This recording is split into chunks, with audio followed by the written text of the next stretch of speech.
Hey everybody, welcome back to Game from the Heart. My name is Nancy and today I'm going to be talking about my thoughts on Animal Crossing Pocket Camp. If you want to hear my opinion on it, just know that I've been playing Animal Crossing since it was on the GameCube, so my opinion, I'm not saying, oh, my opinion means more than yours because I've played a lot of it. No, I'm not saying that. I'm just saying that my opinion comes with a little bit of background on Animal Crossing as a franchise altogether, but also I have to remember this is a mobile game, not a full-fledged game that's supposed to take over the world and make it totally different, change the game for all of Animal Crossing playing. I gotta remember that because it's a mobile game and it's got microtransactions. It's got, you know, these timers that it takes a certain time to wait for something to get made, and it's got timers for the campers, 'cause you gotta wait for this, you gotta wait for that. It's lots of waiting and lots of, if you don't want to wait, you gotta pay.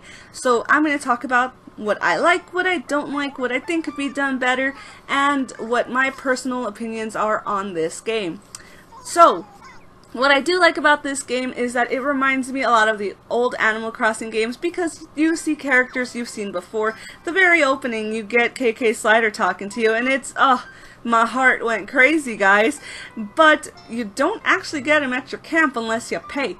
The good thing is, those leaf dollars you see up at the top in the middle there, so those you can earn at the beginning of the game. It took me a few weeks, actually, of playing this game to pretty much get to the point where I'm not earning too many anymore, but whenever you complete a task or a stretch goal, while you're doing that, you're earning lots of these dollars. I managed to earn up to 300 of them, but to get KK Slider, it costs about 200 of them just to have him in your camp, and it's ridiculous. I feel like maybe he should have also been put in there, like, you could earn him maybe, like, it would be difficult, but at least there'd be a way, you know, because, in my opinion, I feel like everyone should get the chance to get him, which I guess you can, but you're using a lot of your leaf dollars, and you're going to need it for other things.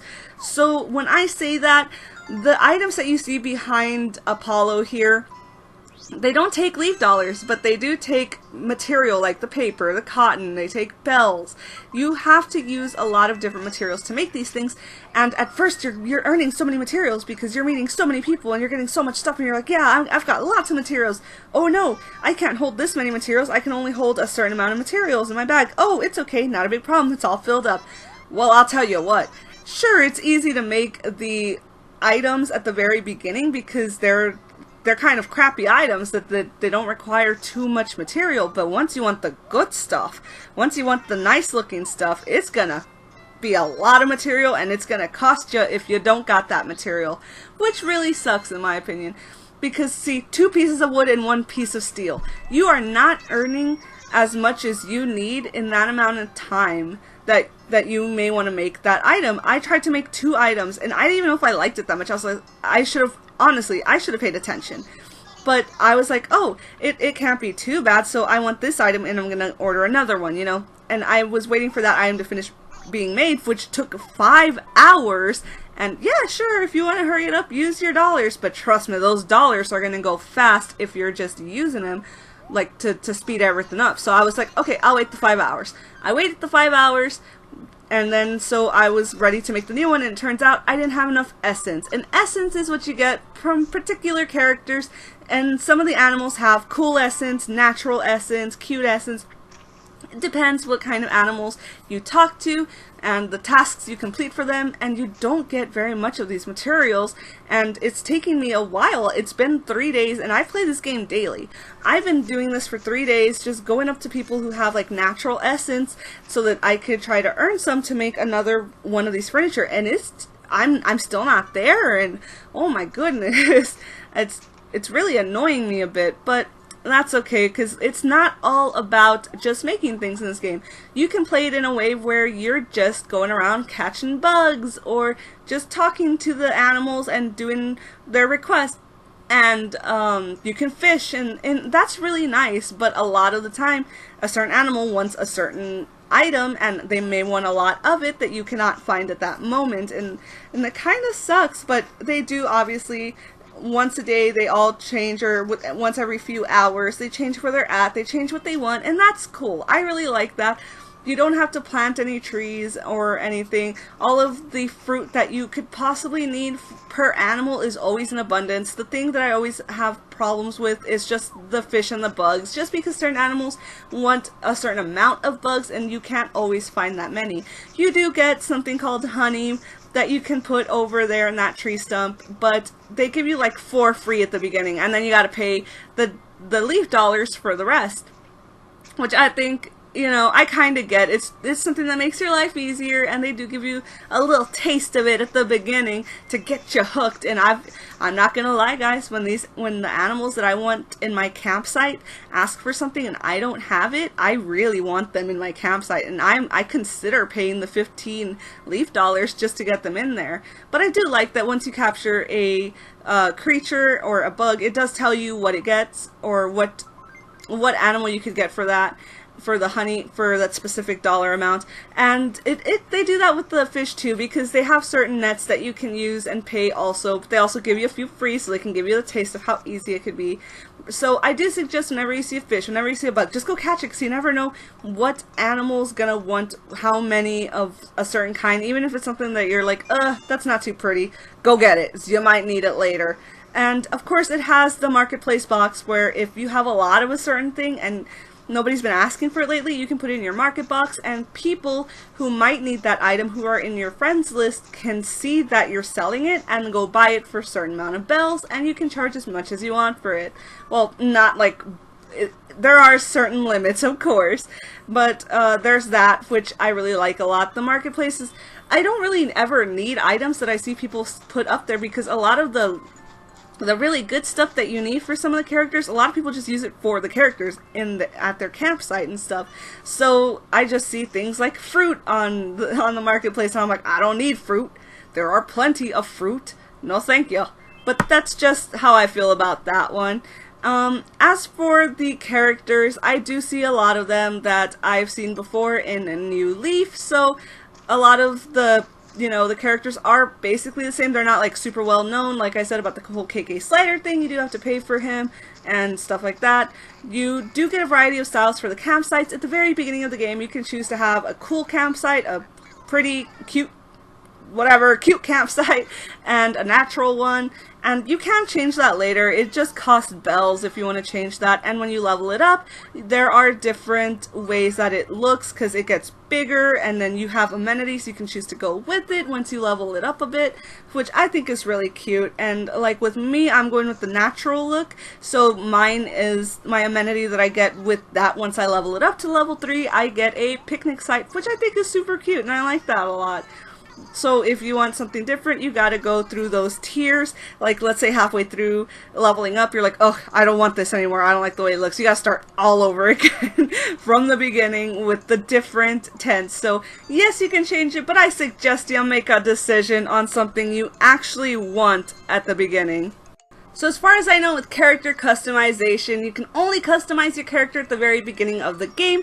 You do get a variety of hair colors, you get the normal hairstyles you can find in New Leaf, and the best part about all this is you can change the skin tone from light to dark at the very beginning, and you're not stuck with it like, in the original Animal Crossings, like GameCube days, where you get asked a few questions and then boom, you're stuck with the way that character looks with like the ugliest eyes you could ever imagine. You get to choose what it looks like at the beginning, but as far as I know, you cannot change it after. I have not seen any options for character customization after doing that. I don't know if that's maybe something they're planning on doing later, because there are a few features that are not out yet. Like, I keep trying to look in my items section, and there is an option for like clothing for crafting, but it says it's not available yet, so they could be working on something with that. I'm not sure. But what I like so far about it is that it's what I would expect from a mobile game. It does have, its downsides, but it also has its upsides, where I feel like it's kind of relaxing to play. I do get a little bit stressed out sometimes, because I'm like, really? I have to wait so and so hours for this thing to get made, and if I want to make anything else, maybe that won't take as long. I have to buy a whole different little slot, because if you don't buy the extra slot, you can't make more than one item, and it sucks. But it's okay if you're super patient. I'm just not very patient, so this game is kind of hard for me to play at times, because the way you get people, or sorry, animals to your campsite or to want to move in there is that you build specific furniture that they really want, and sometimes you cannot do it as quickly as you would like, so it takes forever. And in my opinion, 5 hours for one item is a little too long for me, because I will lose interest so quickly. I have like the shortest attention span imaginable. But that's just how I feel about that. There are daily rewards, or as you can see here, the more requests. The one request ticket is what you use for when you've been talking to an animal for a while and you've done all 3 requests that they can give you for the day, and you want more requests. One of the things you can earn from playing daily is those request tickets, so that they can give you like 3 more requests, and then 3 more after that. But it depends on how many of those tickets you have.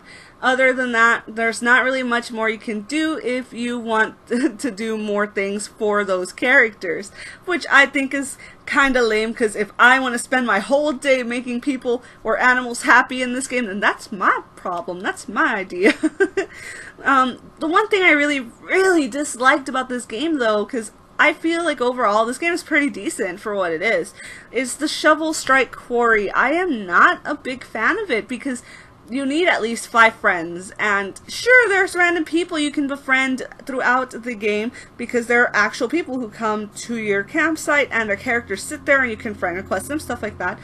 But unless you have 5 friends in your friends list, you are going to have to pay up to use the Shovel Strike Quarry.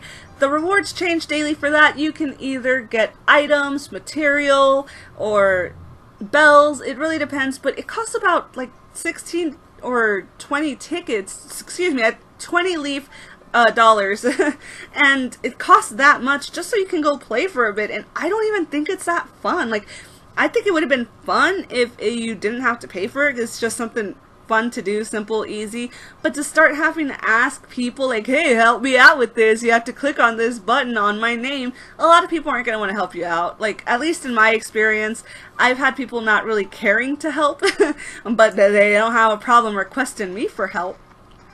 And a lot of those people just don't care, or, you know, you're like, forget it, I'll just pay the leaf dollars. It's not a big deal, but you will run out quickly if you do that. And I don't think that the rewards are high enough for me to be paying those leaf dollars, because when those run out, you're gonna have to pay real money.